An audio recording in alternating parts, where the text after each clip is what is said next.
Hello बच्चों, आज की कहानी है द टू फ्रॉग्स यानी कि दो मेंढक। एक शहर में दो मेंढक रहते थे। उनका नाम था टीनू और मीनू। दोनों बहुत अच्छे दोस्त थे।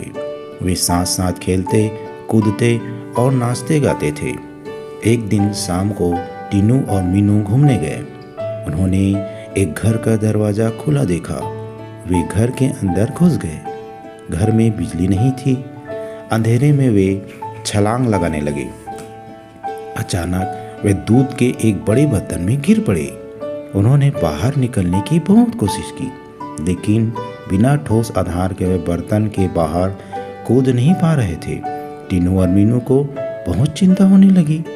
वे बहुत देर तक दूध में तैरते रहे।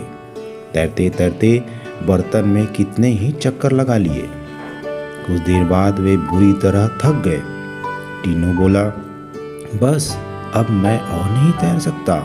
हम इस बर्तन से बाहर किसी तरह नहीं निकल सकते हैं।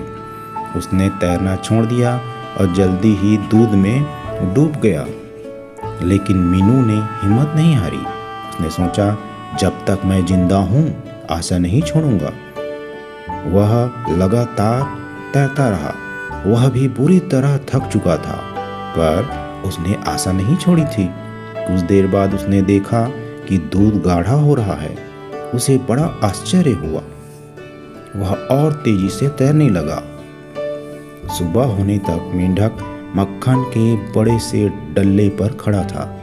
अब उसके लिए बर्तन से बाहर कूदना आसान हो गया। वह बहुत थक चुका था, लेकिन अब बहुत खुश था। वह बर्तन से बाहर कूदकर अपने घर चला गया। वह आराम करना चाहता था। तो इस तरह से उसने हार नहीं मानी, आशा नहीं छोड़ी और अपनी जान बचाई।